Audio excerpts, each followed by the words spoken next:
Olá, pessoal, tudo bem com vocês? Uma boa tarde. Meu nome é Natália Fonseca. Estou participando em mais um ano, né, do Simpósio de PNI de Pernambuco. Dessa vez, numa edição remota, né, diante das circunstâncias que a gente está passando em relação à pandemia. Já participei de outras edições no modelo presencial, porém, né, sigo com a mesma felicidade, com a mesma gratidão pelo convite, por estar participando dessa vez no formato remoto, tá? Então, eu vou compartilhar minha tela com vocês agora para a gente conversar um pouquinho sobre esse tema que é super importante. Então, para a gente poder acompanhar melhor os slides, eu vou começar o compartilhamento da minha tela agora com vocês, tá bom?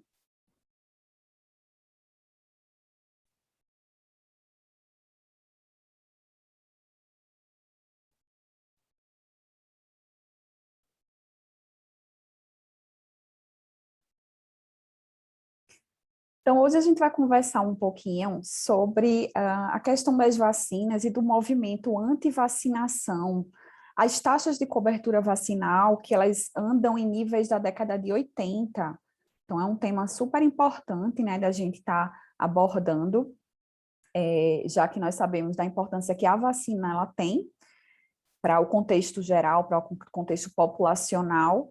Então, é um tema que está super atual, né? A gente tem visto muito isso nas redes sociais, e aí eu resolvi trazer essa temática para a gente conversar um pouquinho sobre isso, tá? Então, como andam, ou como essa questão dos movimentos anti-vacinação, eles têm interferido diretamente nos dados que a gente encontra atualmente no sistema de informação do Programa Nacional de Imunização, tá?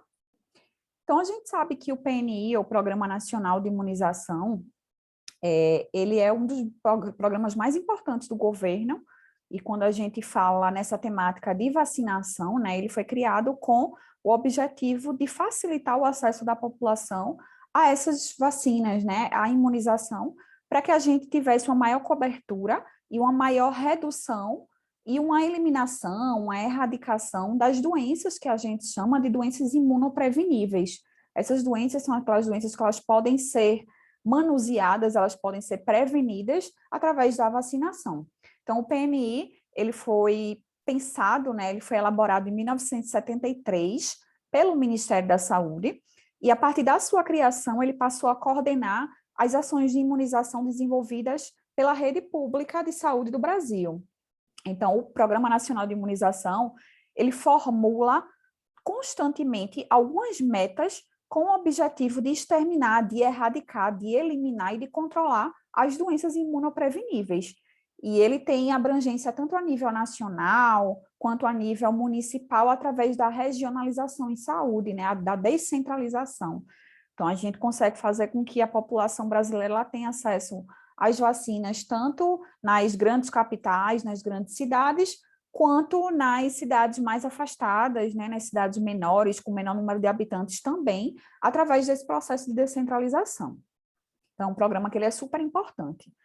A gente sabe da importância das vacinas, né? As vacinas, elas são compostos que têm o objetivo de fazer com que o nosso sistema imunológico, ele desperte, ele desenvolva defesas para nos proteger contra algumas bactérias, alguns vírus, e que são chamados, né, que a gente chama de vacinas atenuadas ou das vacinas inativadas. Então, esses vírus ou essas bactérias, eles podem estar tanto vivos, porém com a potência reduzida, e aí é o que a gente chama das vacinas atenuadas, ou eles podem estar totalmente desativados, totalmente mortos, que é o que a gente chama das vacinas inativadas. E aí a importância da vacinação é que a partir do momento que nosso organismo ele entra em contato com esses anticorpos, com as bactérias e com os vírus, tanto na sua forma inativada quanto na sua forma atenuada, o nosso organismo ele vai desenvolver o processo da imunização.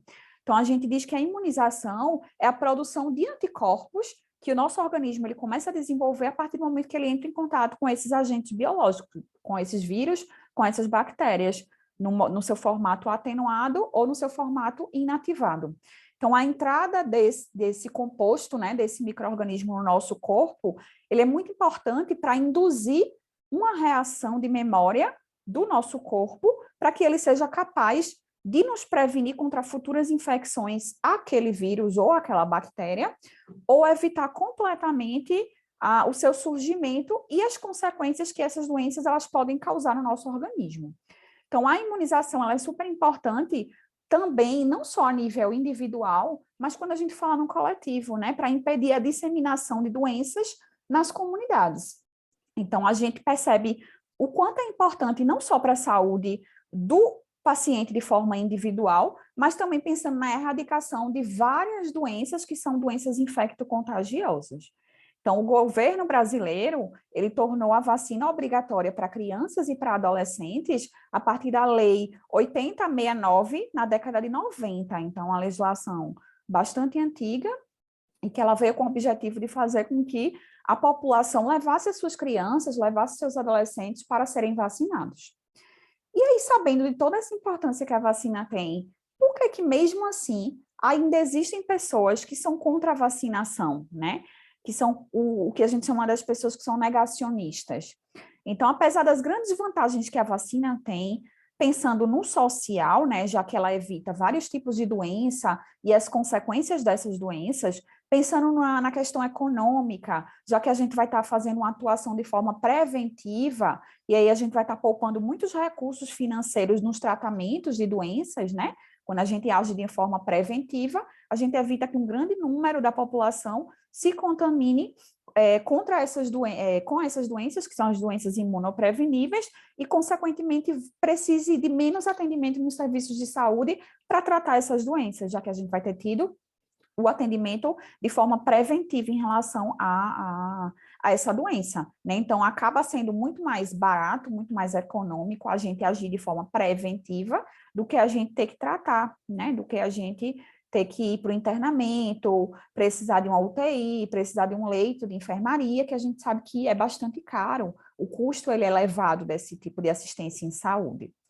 Então, a imunização, ela gera, apesar de toda a importância, né, ela gera alguns efeitos na nossa população sobre a sua ineficácia ou sobre a sua insegurança, já que existe a possibilidade, após a vacinação, surgirem alguns efeitos que são as reações, né? Ou as reações, que são aqueles efeitos que já são esperados, ou alguns eventos adversos também que podem acontecer. Então, algumas pessoas, com o surgimento desses eventos adversos e dessas reações, ficam pensando se de fato a vacina ela é segura para ser administrada, para ser recebida, né? Levando-se em consideração a questão da presença desses eventos adversos e desses efeitos que podem acontecer após esse processo vacinal. Então, os sinais e sintomas que podem acontecer depois desse processo de vacinação faz com que muita gente se coloque em dúvida e evite se vacinar pensando no pós-vacinação. Então, é uma coisa que a gente teve um contato muito forte recentemente, tem tido ainda, com a questão das vacinas COVID. Então, muitas pessoas que se vacinaram, que receberam a imunização da vacina COVID, foram pessoas que desenvolveram reações vacinais. E essas reações variaram bastante, né? De reações mais leves, reações mais moderadas, e tivemos alguns casos de reações mais graves, porém o número ele foi muito reduzido de pessoas que desenvolveram reações graves ou efeitos adversos a esse tipo de vacina. Então, o acesso a informações que sejam informações seguras, que sejam informações verdadeiras, fidedignas, ele faz com que o maior número de pessoas tenha aderência a esse processo da vacinação. Quando a gente tem um acesso de forma errada a essas informações, a informações que são inseguras, a gente vai estar aumentando o risco de contaminação e os casos de ressurgimento de algumas doenças que já foram controladas, né? Que já tinham sido controladas no passado, elas voltam à tona, elas voltam a acontecer. E aí, quando a gente fala dessas informações inverídicas, dessas informações incorretas, a gente sabe do papel que a rede social tem nessa temática, né? Que são as famosas fake news, as informações falsas, inverídicas, que não tem nenhum cunho científico, que foi produzida por qualquer pessoa que produziu e disseminou aquela informação pelas redes sociais. Então, atualmente, no Brasil, a gente tem um alto índice, né, uma alta quantidade de informações de fake news sendo divulgadas nas redes sociais, e uma grande parcela da população tem acesso hoje a essas redes sociais. E aí essas divulgações não científicas colaboraram e têm colaborado para o ressurgimento de algumas doenças que já tinham sido erradicadas no passado, como foi o caso do sarampo, e um aumento do caso da incidência, por exemplo, da coqueluche também, que a gente teve recentemente. E aí as campanhas publicitárias espalhadas nas mídias sociais e que vêm revestidas de informações científicas, né, elas contribuem para o ressurgimento dessas doenças, porque a gente sabe que muitas dessas informações, elas não têm um fundo de fato de verdade ou um fundo científico nessas informações que são divulgadas. Então, dessa forma, alguns grupos eles usam as redes sociais para expor informações falsas, informações erradas, dados que vão completamente ao contrário da realidade. E aí essas informações, elas ajudam para o crescimento do movimento anti-vacina nas redes sociais. Então, se a gente entrar, por exemplo, na rede social Facebook, a gente vai perceber que existem algumas comunidades lá que defendem o movimento anti-vacinação, e o pior, que tem milhares de usuários seguindo essas comunidades. Então, querendo ou não, são pessoas que consomem aquele tipo de conteúdo, consomem aquele tipo de informação e, de fato, acreditam que aquela informação é uma informação verdadeira. E aí essa informação, ela acaba sendo disseminada para outras pessoas através de outras redes sociais também. E aí surgem os movimentos antivacinais ou antivacinação. Então, esses movimentos antivacinação, a gente tem tido um contato maior com eles agora por causa das redes sociais, mas não são movimentos recentes, né? Porém, no ano de 2019, por a temática ela ter sido muito importante, a Organização Mundial de Saúde, ela, no seu relatório, ela listou a questão do movimento anti-vacinação como sendo um dos 10 maiores riscos à saúde do mundo. Então, veja como essa temática passou a ser, de fato, importante na nossa sociedade, no nosso país e no mundo como um todo. Então, no Brasil, os primeiros relatos que a gente teve das vacinações acontecendo ocorreram em 1804, mas o tema ele só ganhou mais relevância em 1904, ou seja, 100 anos depois, com a eclosão da Revolta da Vacina. A Revolta da Vacina foi um movimento que teve um cunho anti-vacinação, né? Então foi um movimento muito popular naquela época que aconteceu e que consistia em uma resposta negativa da população em relação à imunização compulsória que aconteceu a partir do diretor-geral de saúde pública, o Oswaldo Cruz. Então, a gente estava naquela época, em época de campanha contra a varíola, e aí Oswaldo Cruz ele tornou a vacinação contra a varíola uma vacinação compulsória, ou seja, obrigatória. Então, de um lado da população, havia uma população que não tinha acesso à informação e a direitos básicos de saneamento, de boa qualidade de vida, e que se viram obrigadas a serem vacinadas, mesmo insatisfeitas com alguns acessos que não estavam sendo permitidos a essas pessoas, né? E aí, por outro lado, tinha um governo impositivo e um governo autoritário, obrigando essas pessoas a se vacinarem. Então, isso gerou um movimento muito grande de revolta naquela época, e muitas pessoas foram contra esse movimento compulsório e obrigatório dessa vacinação, e muitas pessoas se negaram a ser vacinadas. E aí surgiram os primeiros movimentos antivacinais. Então, a gente teve alguns avanços conquistados com as vacinas, então tivemos algumas doenças que foram erradicadas, que tinham alta incidência, que passaram a não existir mais no nosso meio, e o primeiro relato que a gente teve sobre a temática em questão, sobre a questão da vacinação ela ser obrigatória, aconteceu nos Estados Unidos, na década de 1840 a 1853. Então, a gente teve a promulgação do governo dos Estados Unidos de algumas leis que tornaram a vacina obrigatória, fazendo com que as pessoas que não se vacinassem, elas recebessem penalidades por não irem até a vacinação, né? Não irem até as unidades procurarem a vacina.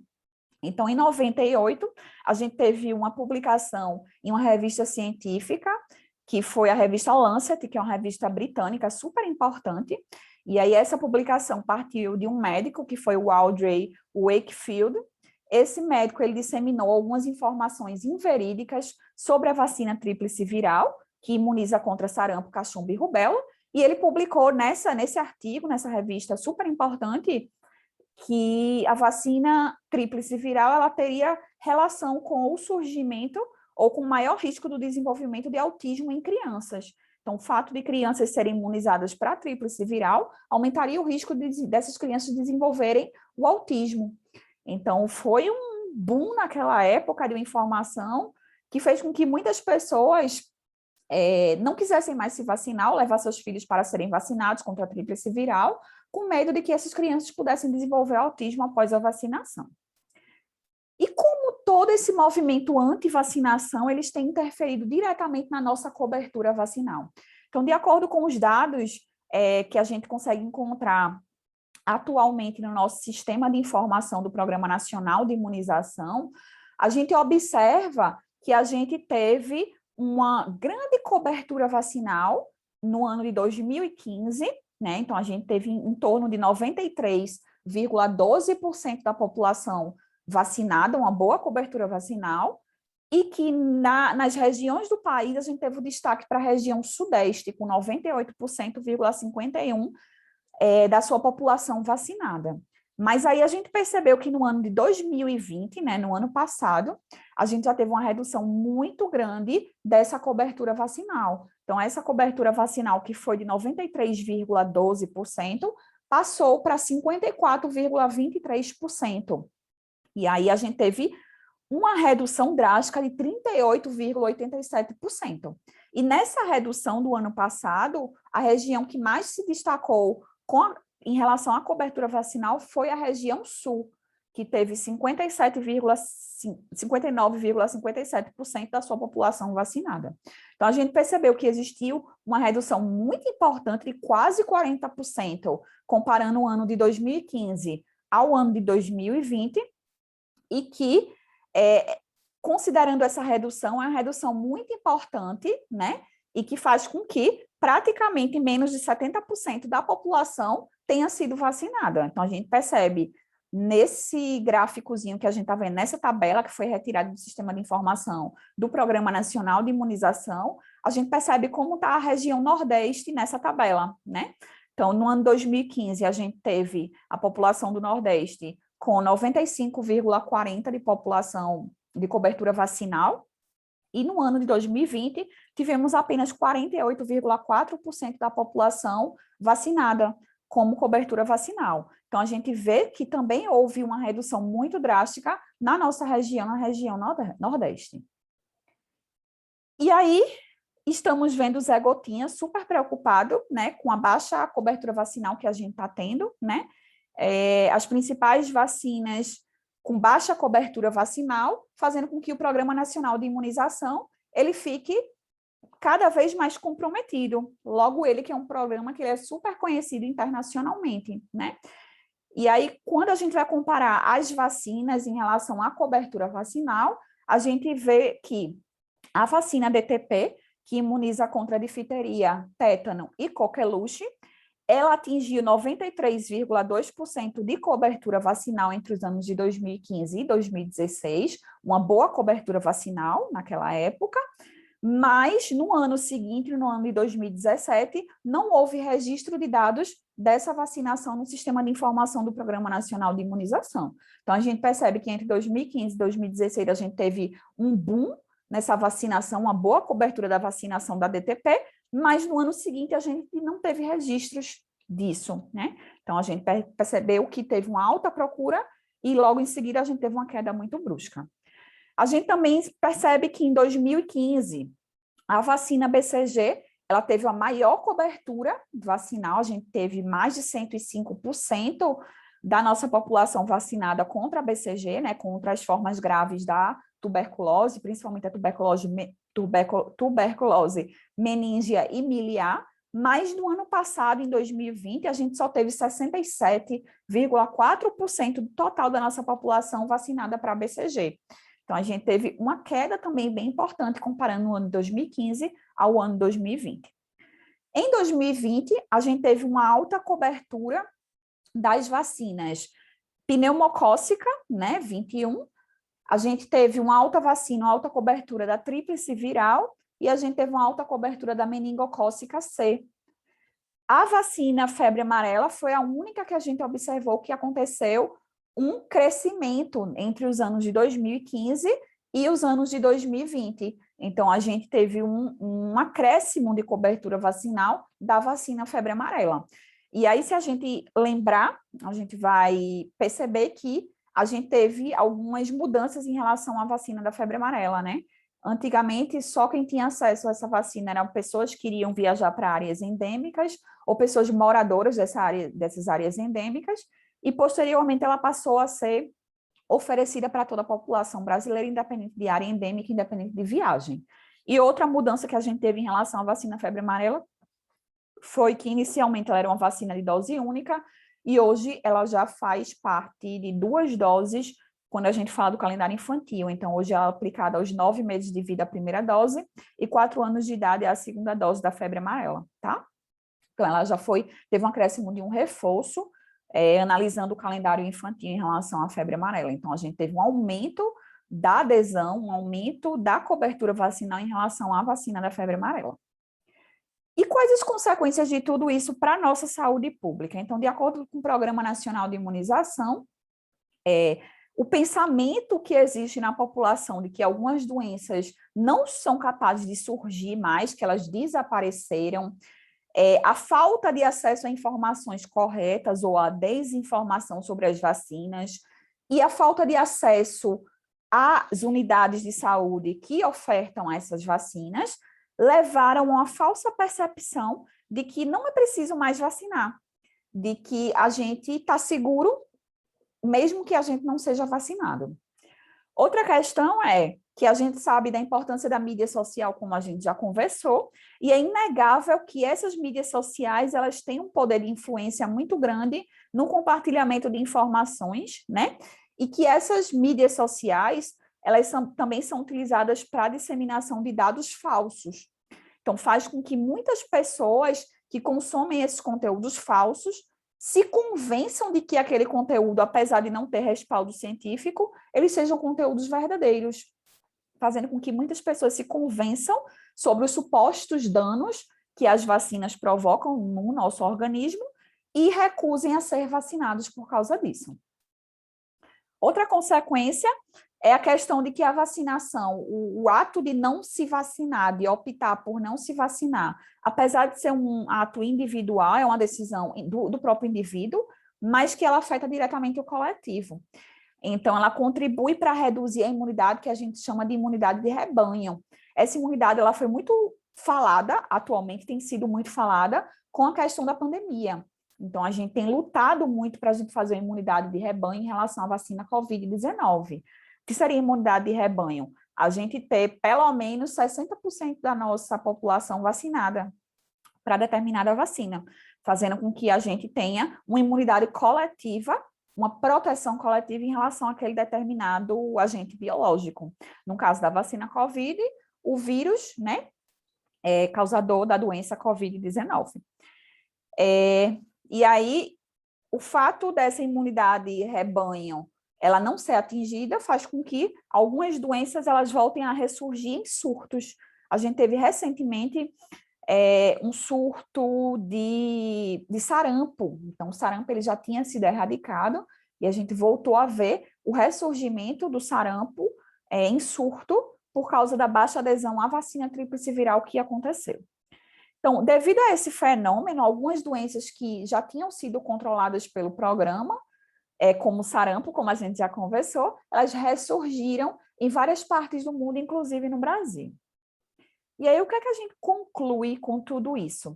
A gente conclui que a cobertura vacinal total, considerando os anos de 2015 a 2020, então são dados bem recentes, são dados bem atuais, ela foi muito reduzida. A gente teve uma redução bem importante, né, quase de 40% da não imunização ou da baixa cobertura vacinal. Então, a gente voltou a atingir níveis de cobertura vacinal dos anos 80. E hoje a gente tem acesso a vários tipos de imunobiológicos, de vacinas, que a gente não tinha na década de 80. Então, a gente vê como a gente está regredindo em todo o processo. A gente tem a disponibilidade das vacinas, a gente tem o acesso a essas vacinas gratuitas, mas a gente está voltando para índices da década de 80, pelo simples fato da população não ir se vacinar, não ir em busca da vacina. A gente também conclui que a diminuição constatada foi, sobretudo, na vacina BCG. A gente viu que a gente teve um leve aumento da vacina BCG, mas a gente já teve uma redução novamente dessa vacinação da BCG, da tríplice viral, da poliomielite e da febre amarela também. A gente teve um leve aumento, né, da cobertura da febre amarela, mas atualmente a gente já está em redução também em relação à vacina febre amarela.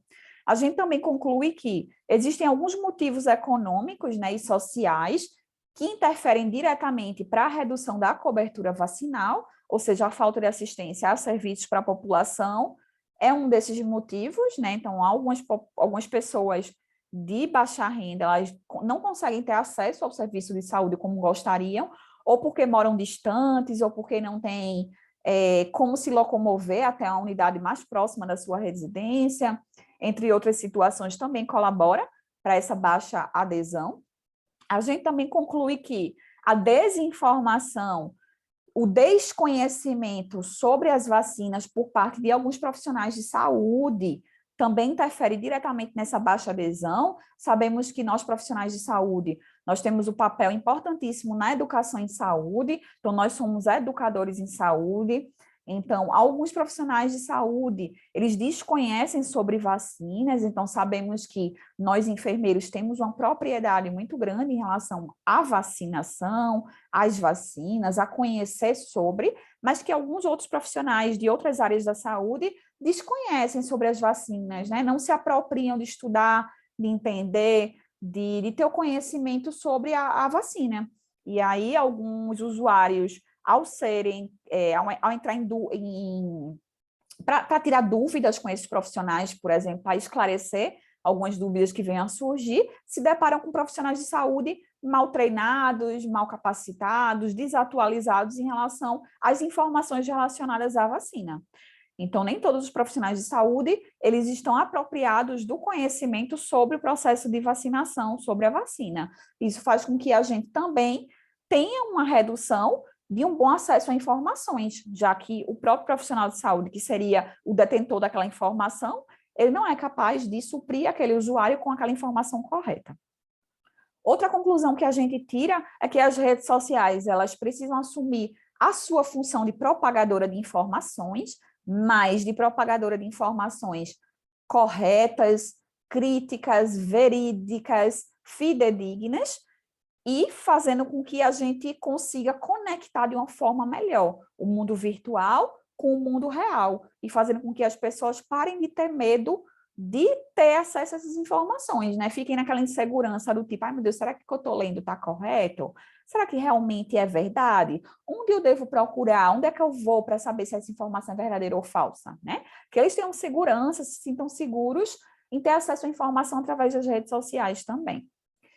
A gente também conclui que os principais fatores que devem ser considerados em relação à motivação de não vacinar são as crenças pessoais, de que as vacinas elas podem causar algum mal, elas podem causar algum dano através dos eventos adversos, através das reações. Então, a gente precisa remotivar a nossa população, e a gente só consegue isso através de informação de qualidade, de educação em saúde, né, para essa população, para que eles entendam a importância que existe no processo de vacinação. A gente também conclui que a negativa de se vacinar por parte das classes baixas, né, socioeconomicamente falando, e das classes de alta renda, elas têm como argumentos situações diferentes. Então, quando a gente fala, por exemplo, da classe alta, um dos argumentos muito fortes para essa população é que, caso eles não vacinem, eles vão ter acesso a um tratamento. porque eles pagam um plano de saúde, por exemplo, ou porque eles têm mais facilidade de ter acesso a uma unidade de saúde, a um hospital. E que, caso eles precisem de atendimento, eles vão ter esse atendimento, né? E que o tratamento ele é um tratamento fácil e que, caso essa vacina não se mostre eficaz, é melhor eles partirem para o tratamento ao invés de prevenção e ao invés de se expor ao processo de vacinação.